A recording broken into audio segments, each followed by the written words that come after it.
Welcome to Grant Writing Simplified with Teresa Huff. If you're a freelance grant writer, an aspiring grant writer, or wondering if a career in grant writing is right for you, you're in the right place.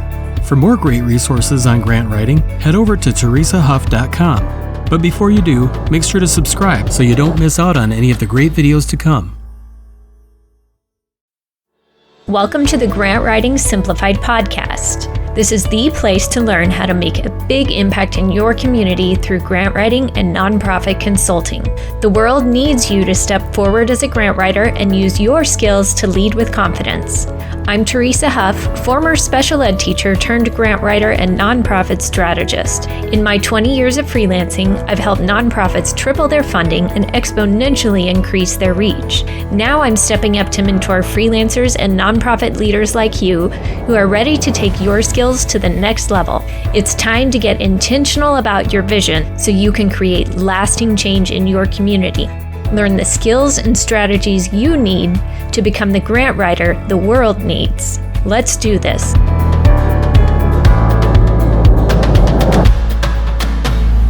Before we get started today, nonprofits and grant writers often ask me where they can find grants. So I tell them about Instrumental.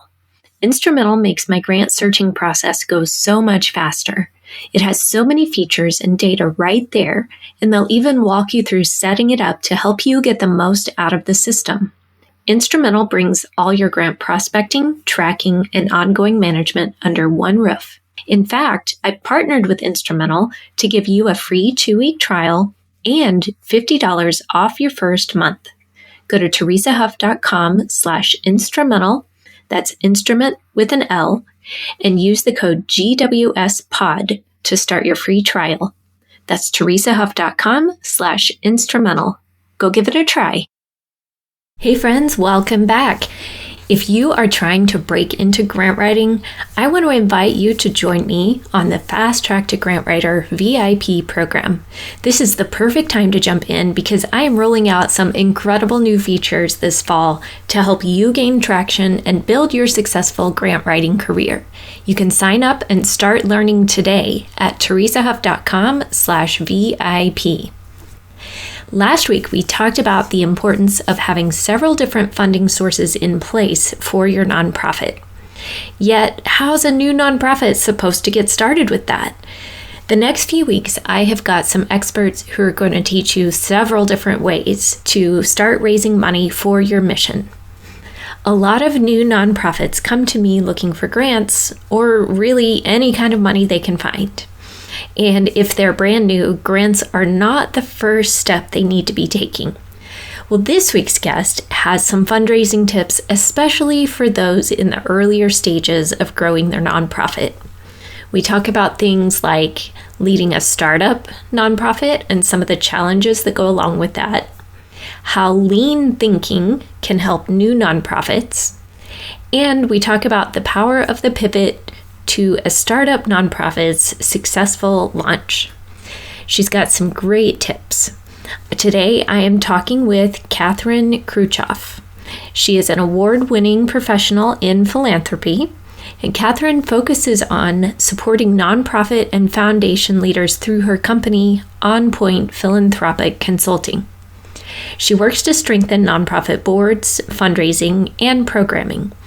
Before this, she led the Finley Hancock Community Foundation, she headed up a local United Way, and she led a health-related nonprofit. So she knows her stuff, and she brings those years of practical wisdom and experience. She gives us some super clear analogies to really help apply her tips for startup nonprofits. I hope you find this useful and encouraging. Enjoy. Kathy, welcome to the show. It's great to have you. Tell us a random fact about yourself. A random fact about myself is that I'm a little bit of a daredevil. And when people meet me, they're a little surprised by that. I like it. So what's your idea of a daredevil? Well, I learned how to scuba dive and really enjoyed that. And I've also, I enjoy horseback riding. although I don't do any jumping, but I do enjoy horseback riding. And at different times, I've convinced my husband to do things like go up into an antique biplane with me for a flight over the capital of Canada, over Parliament Hill in Ottawa, Canada, which was very cool. And we've done parasailing and zip lining and those sorts of things. So, so always wear a helmet. Yes. Very fun. But yes, good advice. Now, you have quite a background and variety in nonprofit work, and you come to us with years of experience in the trenches. So give us just a quick snapshot of your journey and how you got to this point. Sure. Academically, I have a Master of Public Administration, and like a lot of people who get into nonprofit work, I sort of fell into it. At the time that I began working. It wasn't even anything that I knew about. However, I took a job as a manager at an organization that provided services to people with developmental disabilities, and I was hooked. At that point, I realized that this was really the great match that I was looking for, where I could be an advocate, I could be a leader, and I could also provide real service to the community. So that was something that was really important to me. So I did that for a number of years, and then had the opportunity to lead a small health-related nonprofit. And that's where I really developed a lot of my in the trenches skills about running a small not-for-profit organization, always stressed for money, always hustling, always trying to figure out how we were going to meet the next challenge, and at the same time provide good and meaningful services to the community. Following that, I had the opportunity to lead a local United Way in the Central Ohio area for about 11 years, which was fantastic. And that's where I learned a lot about donor relations, corporate philanthropy, and grant making, grant writing, grant funding decisions, priorities, community issues, those sorts of things, community leadership. So very, very great experience with the United Way. However, in the back of my mind, I'd always wanted to work at a community foundation. I thought community foundations were just amazing, and was always sort of looking for that opportunity. And it came to pass that I was offered a position to lead a local community foundation in Northwest Ohio for about 12 years. And during that time, I obtained a credential called a Chartered Advisor in Philanthropy. So that really focused my expertise in terms of plan giving. But in that role, I worked with many, many local community organizations that were struggling. Either they were just getting started and were having a hard time getting all the oars to row in the same direction, or they'd been operating for a while and just couldn't seem to get traction in the community. And it really made me stop and think about what was going on, with these organizations and organizational development. Because in a lot of communities, these smaller organizations really are the nonprofit network that is providing the food, providing the shelter, providing the after-school services, providing the daycare services. And communities need them to be successful, and they need them to be effective in what they're doing. So I was really excited to have the chance to come and talk with you today about what startup organizations can do to have greater success more quickly, and maybe skip some of the struggle and really get on board in their communities more effectively. Yes, I agree. And I'm glad that you said that, because so many nonprofits that come to me, or probably the majority of nonprofits are the small to mid-size, and they really do build that whole network behind the scenes that we can't even see a lot of times. But it's so hard sometimes in those startup phases to know what direction to go. And like you and so many of my guests, they don't have nonprofit training. So they're doing the best they can with what they know, or with the skills they bring from the business world, education, wherever. and not understanding the nuances of nonprofit. So I'm glad you can advise us from so many different facets of working with nonprofits. It's been really great because I have a tremendous amount of empathy for people who are trying to do this. It's just really hard work. So if you're struggling, it's not because of anything that you are doing. It is hard work. There are more than a million. It's estimated there's more than a million not-for-profit organizations operating in the U.S. right now. And there are about 45,000 that are formed every year. Wow. However, most of them don't succeed. And by that, they may still be operating, but about 2/3 of those organizations have revenues of less than $25,000. So it's hard to get to a sustainable scale, and it takes perseverance, but also some knowledge and maybe a few tips along the way. Yes. And I hope people listening will take these into account, because we want nonprofits to succeed, but it also begs the question of when to start a nonprofit versus when to look at what resources are already available and help supplement those. That's right. I couldn't agree more. And I think that what I see a lot of people failing to do is that market research. And I understand that, you're maybe you've witnessed something in your community, or you've seen a gap, you feel there's a need, you see something isn't happening perhaps the way you feel that it should. And that can be very motivating, and we want to make things better. Most of us, I live by sort of the Girl Scout credo, leave it better than you found it.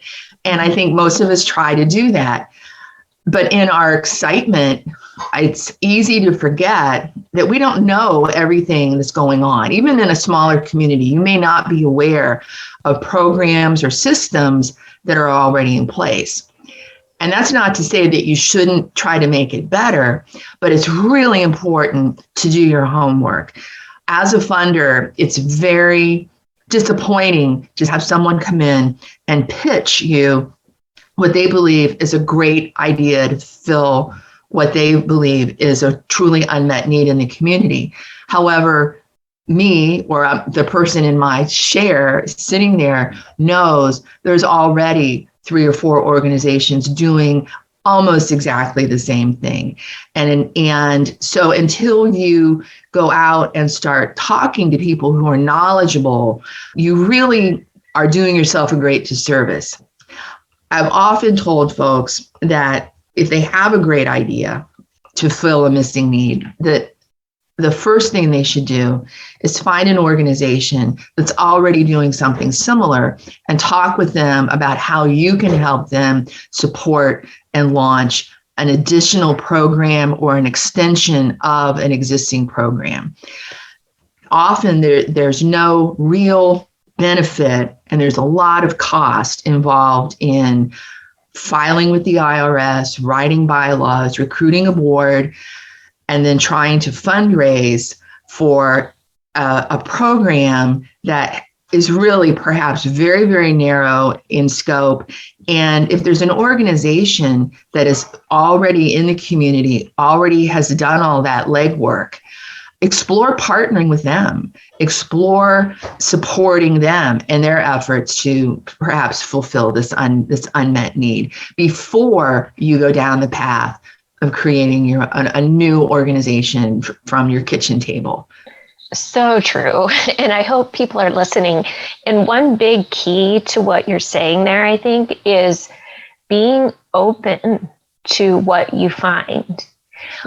Not just going into it assuming, okay, we need to start this nonprofit, this is what we're doing, but be open to just discovering what are the needs. How can we best meet the need? If you're truly about that bigger mission, let's look at what is the best way to deliver services to that.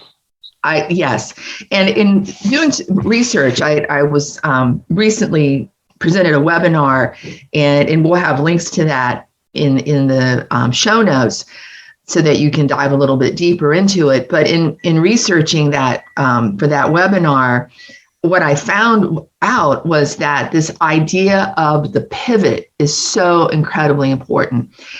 And if you think about it, it makes a lot of sense.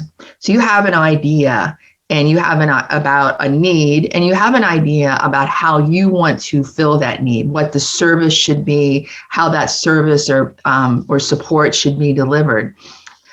And yet, until you go out and actually talk to people about what their situation is, what their experience is, what the experiences of other organizations are who might be in that same network, it's really hard to know from a distance what is going on.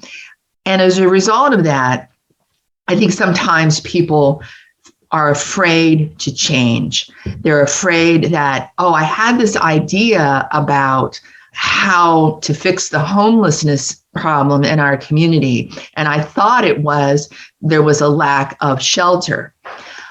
And you go out and you talk to people, and what you learn is that's really not the problem. The problem is something else.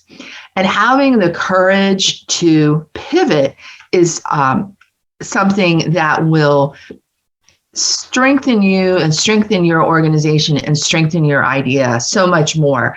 One of the things that I learned as I was researching was that organizations that change direction at least once or even 2 times during that startup phase, where they keep their mission, we want to make something better, but they pivot in how they're thinking about how they're going to do it or how that service is going to be delivered, they're actually much more likely to be successful in the long run, and they're able to raise a lot more money, in part because they've done the work of finding out what is truly going on versus what they thought was going on, and then how they want to respond to it.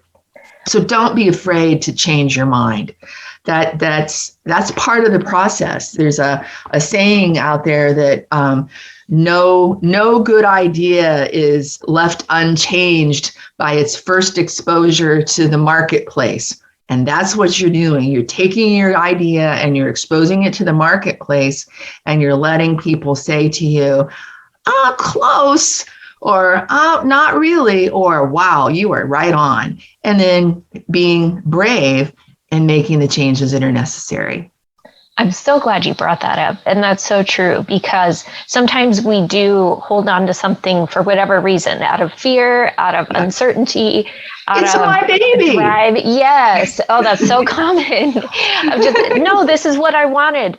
But we really need to be open to that. And just like in a business, you let the market tell you what it wants, and you adapt your business to that. So a nonprofit mission and service is the same way of what are the needs here and how can we serve and meet those needs? And it may not look like we expect. Exactly. So one of the stories that I like to tell is about a startup organization here in the community that I live in. And this happened while I was the leader of the community foundation. And 2 gentlemen who are well respected in the community, but not really part of the nonprofit world or the service delivery world, paid me a visit, and they said they wanted to start this new program to work with people who were coming out of incarceration. And immediately my mind thought, well, there's already any number of those types of programs that are working with people who want to come out, who are coming out of being incarcerated for whatever reason. So my first reaction was kind of negative. I'll be honest, I was a little negative. And I said to them, well, have you talked to the judges? Have you talked to the sheriff? Have you talked to the corrections folks? Have you, and I just, I gave them basically homework. I said, you need to go talk to these people and find out what's really going on. Talk to the parole officers, talk to the diversion officers, and find out what is it that they need. And then also go talk to some of the folks in the jail. Go talk to the inmates themselves and find out what are they missing in their lives? What is preventing them from coming out and being ready to reengage?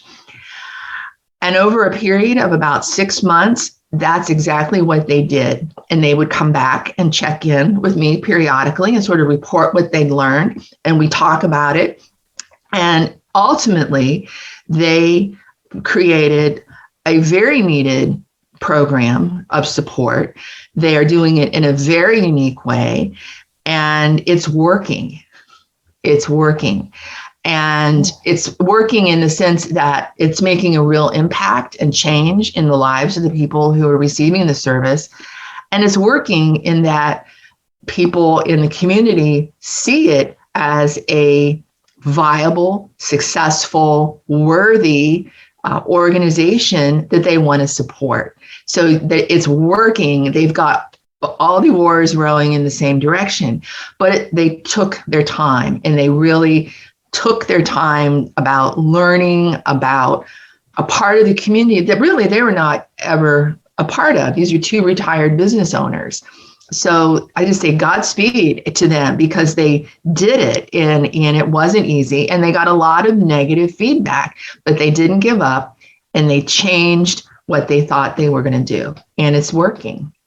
You know, I think that's one of the biggest keys that I've seen in nonprofits that grow and thrive is, are they willing to do the long-term homework and to invest that time to really go deep and take the feedback and take what they hear, as opposed to just trying every new technique they hear about, everything that comes along, every little idea and popping around, as opposed to really digging in and listening to what they find. Those are, to me, that's what I've seen that really makes the biggest difference. Well, I think we all walk around with a lot of assumptions about how things work or how things should be. And it can be very humbling to run into the buzzsaw of reality and say, no, that's not how it works. A little painful sometimes. Yes.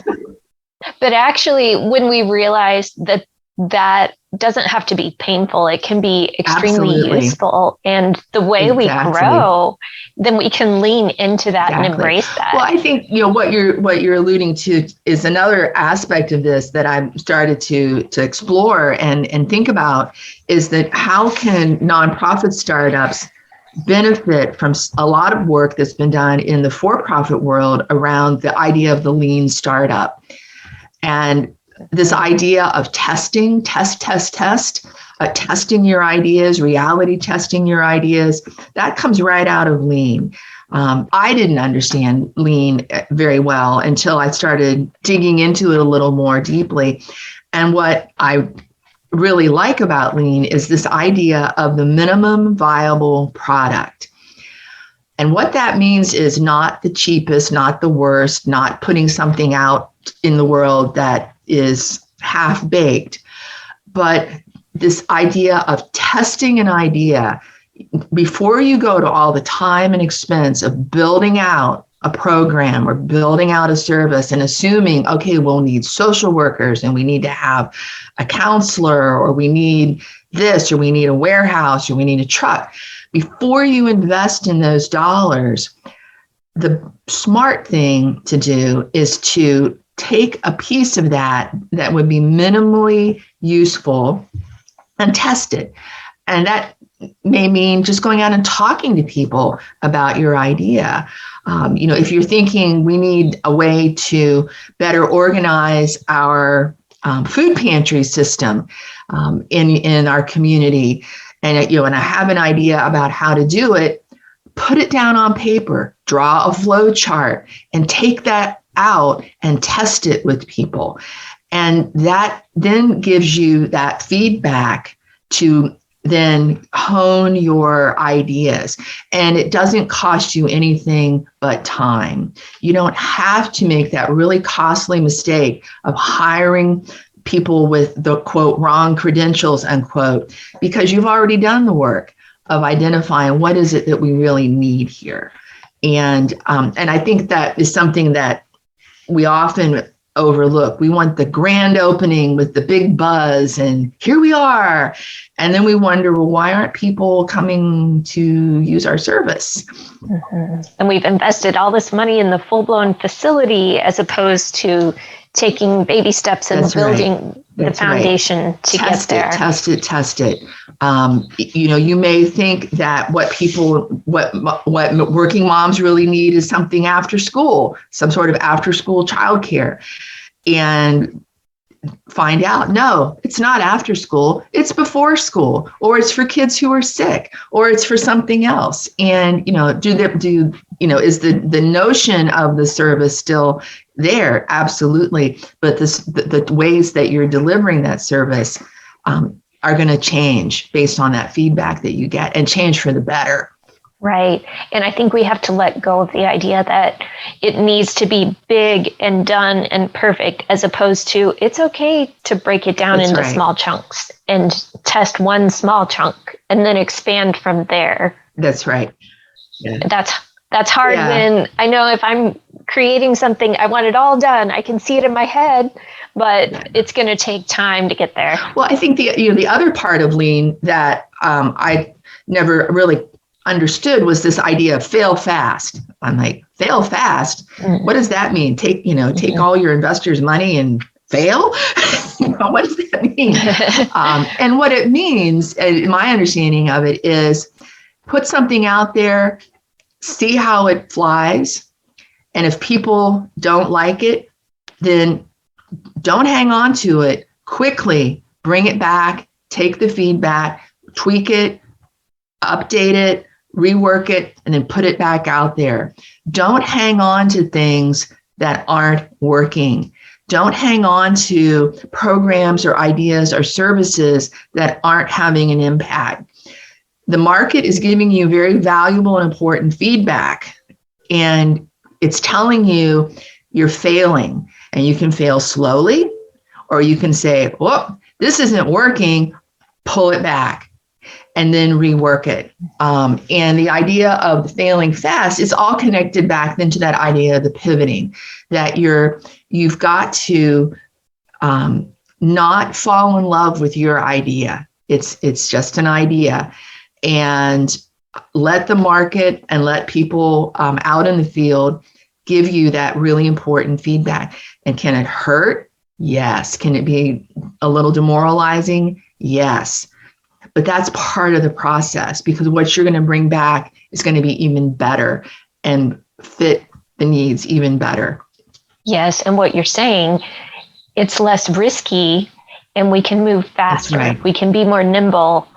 We're not risking as much. It's a small test. See what parts work, which don't. Exactly. Change it around, do another small test. And then you're taking that in smaller increments, as opposed to a huge thing that you don't have any feedback on yet. Most organizations, for-profit or nonprofit, they fail or close or shut down or sort of fade away because the founders run out of time, they run out of energy, and they run out of money. And any one of those things is bad enough, but to run out of energy and money, or to run out of time and money, you can't recover from that very well. So this idea of not investing, don't put all your fundraising eggs in one basket and say, this is the way it's going to be. You want to do the minimum that you can to find out if something is really needed or going to work. And then you can scale up once you know that. But to throw everything into a single idea, and then basically you have no options at that point, or very limited options. And I've seen this done on the really small scale, and I've seen it done when I was in another community. There was a national effort to create a big national database of information. There was a tech firm, technology was going to, save us from whatever. And they raised $40 million, and they spent $40 million. And had they come out and talked to people in the field, we would have told them, your model is not going to work because it's not the way it works in the real world. The way that they wanted to collect data or whatever. And I think back on that, and I just think, what good could have been done with that $40 million? But they were locked into, this is the way it's going to be. Oh, that's sickening. They were unable to listen to the feedback coming from the field. Talking to and then they people. wondered, why wouldn't we sign on to from the front lines using this data service because it didn't work. So so it's not, this isn't a blind spot that's, just limited to smaller, entrepreneurs. This is, this happens out in the wider business world as well. Right.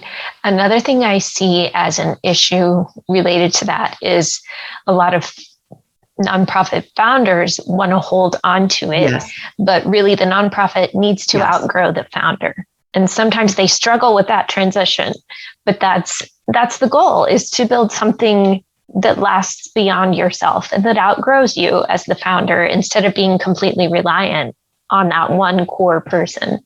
I couldn't agree more. And it's, if you think about the skills and temperament of the person who was a startup, who was the entrepreneur, they're going to have very different set of skills than the person who is the leader of an established organization.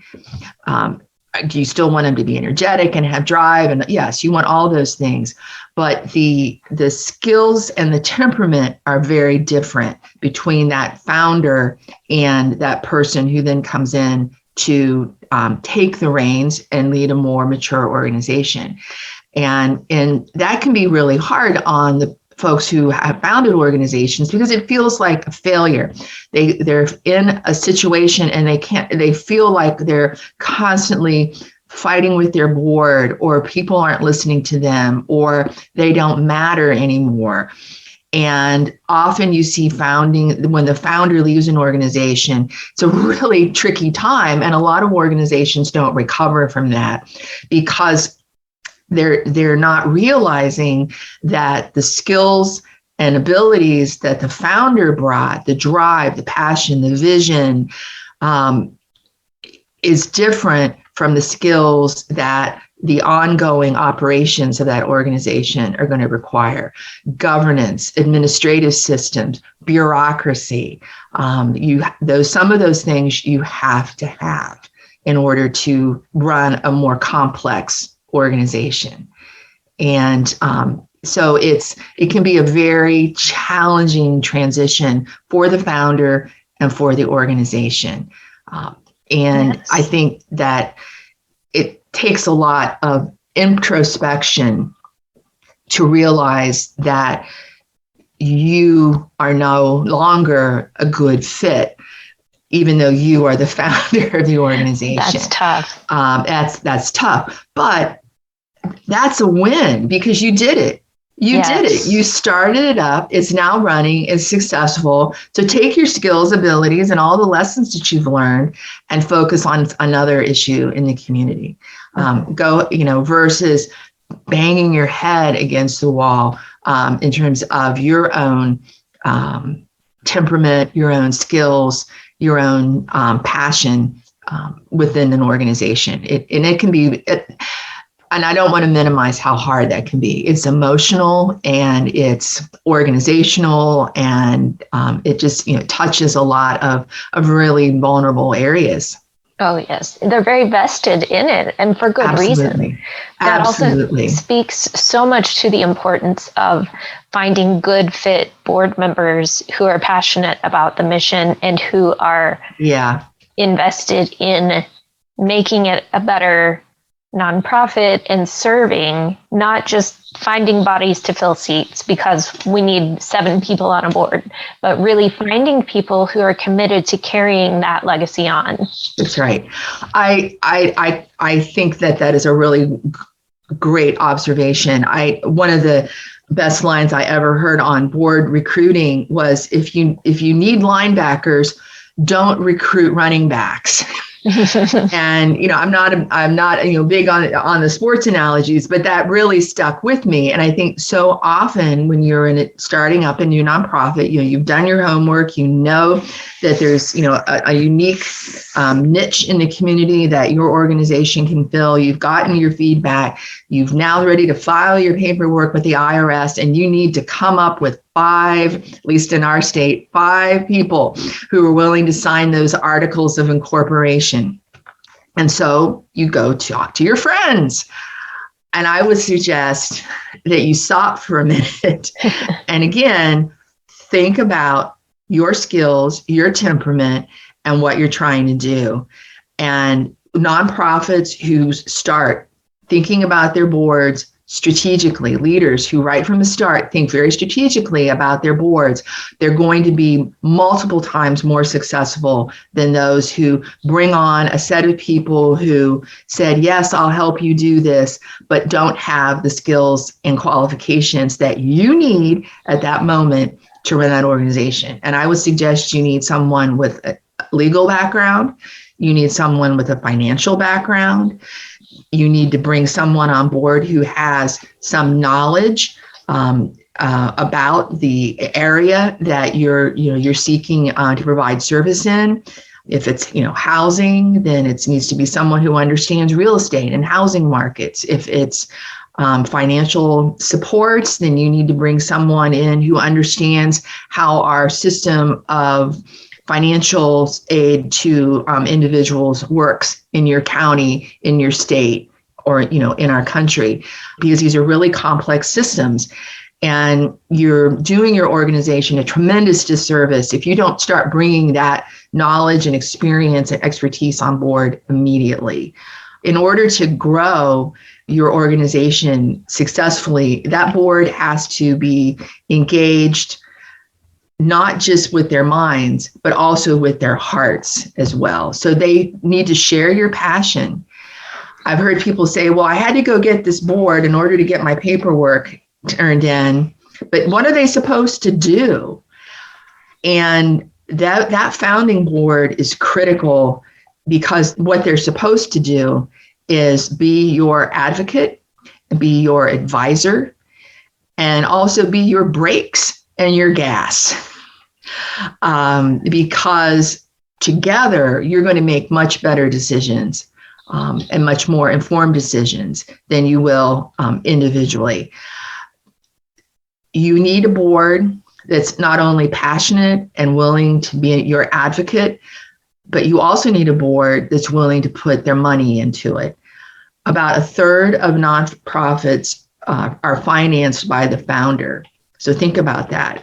The money for the startup, the money to buy the cell phone, the money to put the computer on the desk, money to get the legal fees, to get the paperwork filed, that typically is coming, or often is coming, from the founder themselves. You can do that for a while, but probably not forever.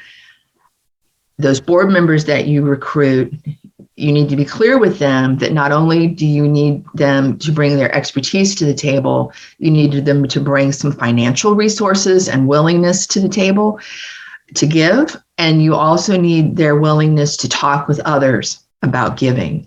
It's really crucial at the beginning to get that fundraising flywheel turning. It can't just be you and family members making the donations, writing the checks. Everything you just said about boards, I feel like we need applause background cheering. Yay, it's so true. And I work with nonprofits on that, because we also need to give boards tools when they come in, not just say, okay, you're on the board now, go tell people, go raise money. We need to create very strategic, clear messaging, clear tools that board members can use and have to be able to share in ways that make sense, so that you're conveying a consistent message throughout your organization. Yeah, absolutely. And I really like BoardSource as a source of high quality, time-tested support and information on that exactly. I think the other part of it is that what your board needs to do is going to change over time. So I said, when you first start out, your board is there to provide talent and resources and advocacy. However, as your organization grows and changes, their roles and responsibilities are going to change. And that can also be a tricky transition, because you are the founder, and your board at the beginning is going to probably defer to you because you're the founder. You know more than they do about what it is you're trying to do, what the issues are, et cetera. However, as your organization develops and evolves, that relationship needs to change because as a board, legally, they have a very different set of responsibilities than you do as the leader or a paid staff member, when that day arrives. And that can be a tricky transition because their responsibilities then become over making sure that there's fiduciary responsibility for the assets of the corporation, making sure that there's legal compliance for the corporation. Their roles and responsibilities evolve. And that's often where you see this conflict start because the board is growing into its fiduciary responsibilities, but that founder is saying in words and deeds, no, you don't need to worry about that. That's my job. And so there's a little bit of a power struggle can start. As the founder, you've got to understand and help them and help yourself by again, separating out your role as the leader and their role as the board. I'm glad you mentioned that because that is important to name it and to acknowledge it because it does happen, but I think so often people don't realize it. They don't understand it. They can feel that tension, but they can't put their finger on it. So it is important to describe this and just lay it out so they can identify where are we in the growth process and how do we need to respond and prepare for the next stage of growth. That's right. Now, I know you have a really great analogy for this as, say, a small nonprofit. They need to really establish a good foundation. The board needs to be a part of it, and they need to have certain aspects in place in order to really grow and become strong. So let's dig into that. I'd love for you to share. Okay. Yeah, there are 5 competencies or 5 skills that a not-for-profit needs to have in order to be successful. And by that, have impact, change lives, and also have financial stability. Those are the two measures of success. You've got to have both of those things going on. And what I like to think about is you have a table with 4 legs. And if you have a table where one leg is shorter than the other, or 1 or 2 legs are shorter or longer than the others, it's always going to be tippy. It's never going to be stable. And as the founder, and what you are trying to accomplish is bringing your organization to a point of stability. So when you think about those 4 legs and the tabletop, the programs that you deliver are the tabletop. You're trying to keep that stable and growing and level and not tippy. You don't want to be starting programs and ending programs and having waiting lists and not having waiting lists. People, you need to know that you're going to be there. That's part of building your presence in the community and building your brand, frankly, that you're going to be there. But in order to support that tabletop, you've got to have governance systems, so the board, which we've already talked about. You've got to have financial resources, which is the fundraising, which you talked a little bit about. You've got to have administrative systems, and that's that dreaded bureaucracy, I think, that a lot of times we think, I'm going to go start my own organization because there's just too much bureaucracy around here. And a lot of times there is. But you've got to have those administrative systems in place. Otherwise, how are you going to keep track of your donors? How are you going to acknowledge gifts? How are you going to provide reports to your funders? How are you going to collect, retain, and manage your financial information so that you can assure the community that the dollars they're giving you are being spent appropriately? So that administrative systems are so critical, and it's probably the least invested in among startups. And I would encourage anyone who is at a new organization or a small organization to think with a very open mind about their administrative systems. In my own world, I was well trained to skimp on administrative services because people will say, I don't want my money going to overhead. Okay, but there's appropriate overhead and there's inappropriate overhead. And you got to figure out what is appropriate overhead for your organization. If you need an accountant, you need an accountant. You don't need your neighbor's sister. I'm so glad you bring this up. I think we have this impression that it's supposed to be just as tight as possible, but sometimes that's so detrimental. We need to know when to invest in the right things appropriately. Right. Exactly. So that those administrative systems are critical. And then that's kind of like, sorry to interrupt, that's kind of like buying a car and not investing in gas, oil change, new tires when they wear out. It's exactly. Like, why would you have a car exactly. and not maintain and take care of it? Or trying, think, kind of taking that analogy further, kind of think about it like, the little clown car that you see at the circus. Yes. You've got this car that's so tiny and you're trying to run everything out of QuickBooks and a laptop and a friend who can do some bookkeeping for you. Mm-hmm. That's going to work for a while. And then it's just going to all come crashing down. Yes, so investing in those administrative services and really understanding how important they are and valuing them is so critical. I spent years poo-pooing the importance of donor record keeping systems. And then only in retrospect did I realize how much time we wasted trying to work around a system that just wasn't meeting our needs. Mm-hmm. And we have to take that into account, the value of our team's time and the stress that it takes, that it adds to our workload when we don't invest in appropriate systems. Yes. And then the fourth leg is the management systems. And that's the systems that as your organization grows that you need in order to basically manage the programs. Do you have, hiring people who have the skills and ability to run something from end to end, the ability and the courage to delegate and to hire people that you can delegate to. It's very critical. Things like systems for collecting client information, systems for managing how you're going to grow a program or change a program. Those systems are really critical. And as your organization grows and changes, you're going to find that, our financial resources are lagging and now we're tippy.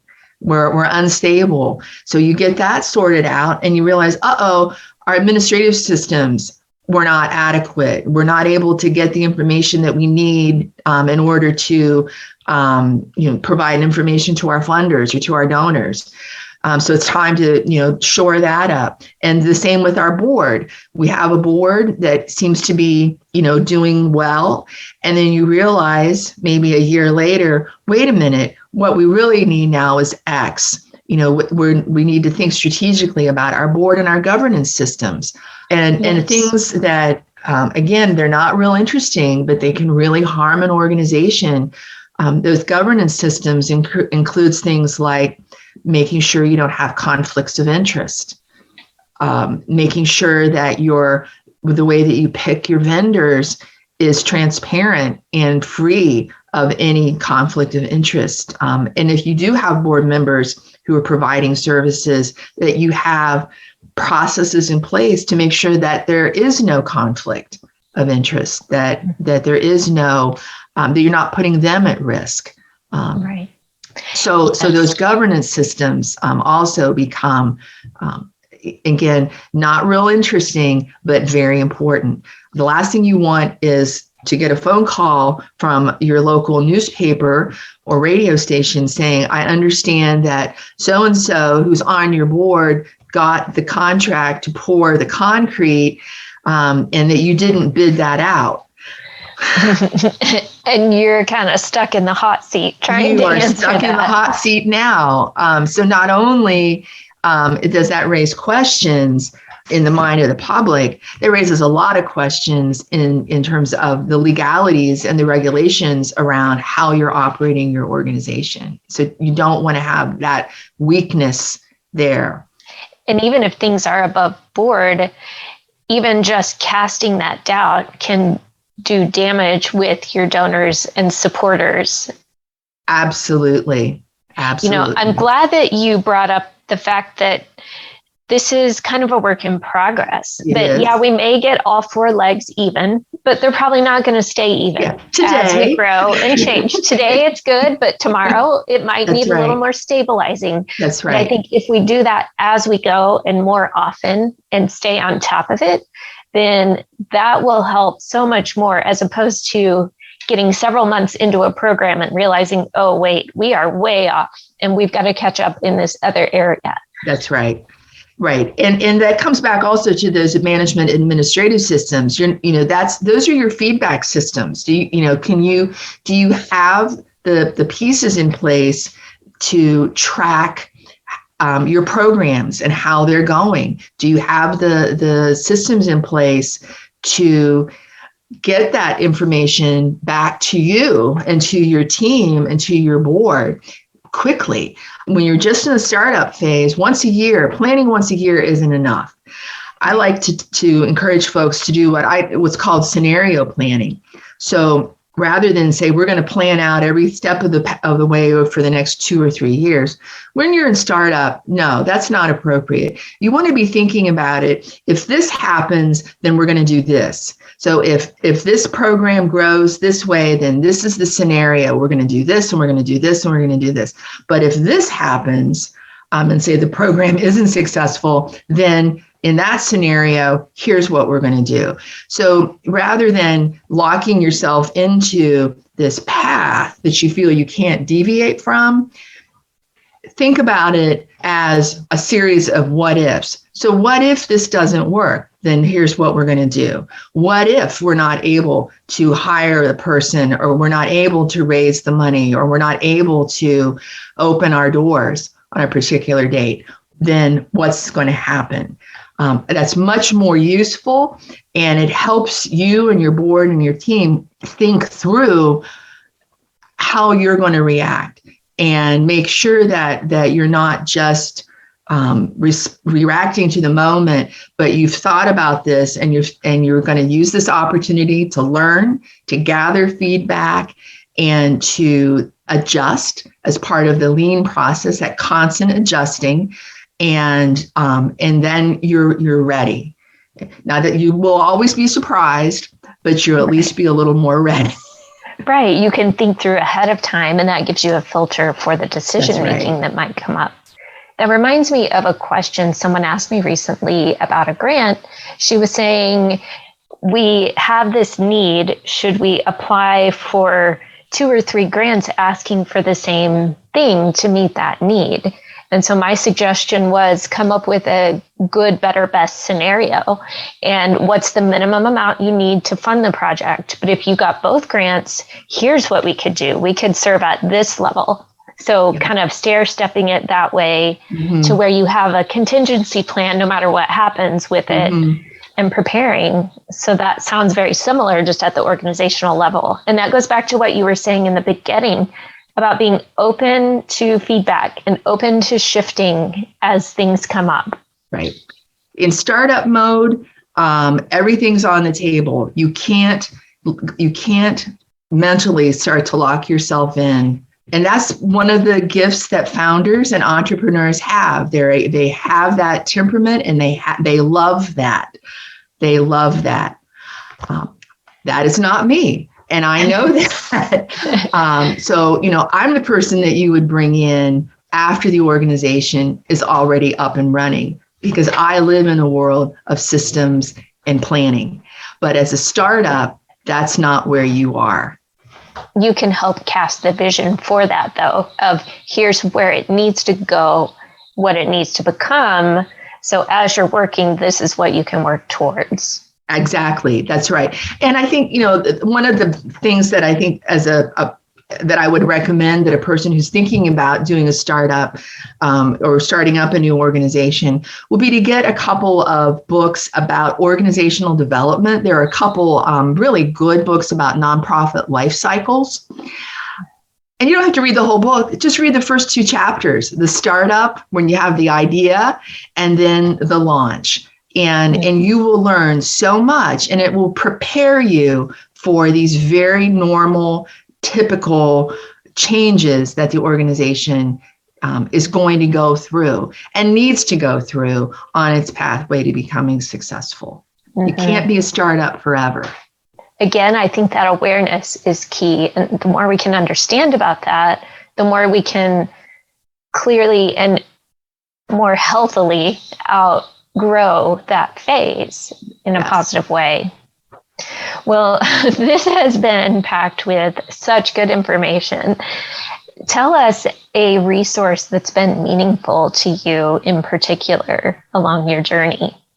I have used and really appreciate the work that was done by Jean Bell and Jan Masaoka and Steve Zimmerman. It's a book called Nonprofit Sustainability: Making Strategic Decisions for Financial Viability. I think any new leader of a not-for-profit should get a copy of this book and think about the mindset, the sustainability mindset that is so critical to develop. It helps you and helps board members understand the need to focus and the need to pivot if something's not working quickly versus continuing to invest in that long, slow decline.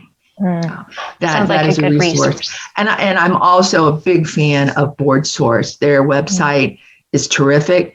An individual membership is not that expensive. I think it's somewhere around $125, $150, and it gives you access to all of their resources. And if you're thinking about starting up a nonprofit, I would spend some serious time on their website, reading and thinking about what they're recommending and their approach that they suggest, especially when it comes to boards and fundraising and those really important financial and fiduciary responsibilities. Okay, good to know. I will link to those in the show notes. And then you have a wonderful resource you wanted to share with the audience as well. And so tell us, where can we find you online? Sure. I do have a website. It's onpointphilanthropy.com. And on my website, I have a resources page. You'll see it right at the top, where I've put a recording that I did of a webinar on this topic. And in it, I have a lot more information in detail about the specific phases that organizations go through as they start up, some resources specific to those early startups, and also some questions to ask yourself. One question that sometimes, that comes up, and it's a painful question, but it's the question of, should I keep going? Should we continue? Is this one working? Is this going to work? And there's some questions that you can ask yourself if you're in that position, if you're thinking about, should we continue? And sometimes that is worth doing some deep soul searching and reflecting. And it sounds like those would be possibly good questions to work through as a team, as a board, and as a group. That's right. To go through together. Yeah. Right. Do we have the time? Do we have the money? Do we have the stamina to continue doing this? Right. Internal questions, and then external of what are the needs here, and are we appropriately meeting them? Absolutely. Okay. Well, that sounds wonderful. Well, thank you so much. This has been packed with incredible information and practical advice, and we appreciate you sharing your years of wisdom with us. Well, it's been my pleasure, and I look forward to talking with you again. All right, friends, what do you think? Did any of Katherine's tips surprise you? And is there anything you're going to implement immediately? I don't know about you, but I love the table picture that she sets up, because that is so practical, and that gives such an immediate, like, oh yeah, of course you have to have all the legs even, and the table needs to be level in order to function properly. So that just immediately makes sense and helps connect the dots for all those different aspects of your nonprofit that you need to have running smoothly. And to me, it's also encouraging knowing that sometimes things are going to get out of balance. You may get it in place and running smoothly, but then something else is going to tilt, and that's okay. You adjust and you keep growing and building your muscles, so to speak, to adapt for that as it comes. So I would love to hear from you. Either message me on LinkedIn or on my website and let me know what you thought. I'd love to hear what was one big takeaway that you will apply to your nonprofit this week. I want to challenge you with that, and let's see what you can come up with and what kind of a difference it'll make. All right, friends, if you are still considering a career in grant writing, go take my free quiz. Do you have what it takes to be a grant writer? At teresahuff.com/quiz. If you're on the nonprofit side of things, you're welcome to go take the grant readiness audit at teresahuff.com/grant ready and see how your nonprofit measures up to those specific expectations there. All right, have a great week and go change your world.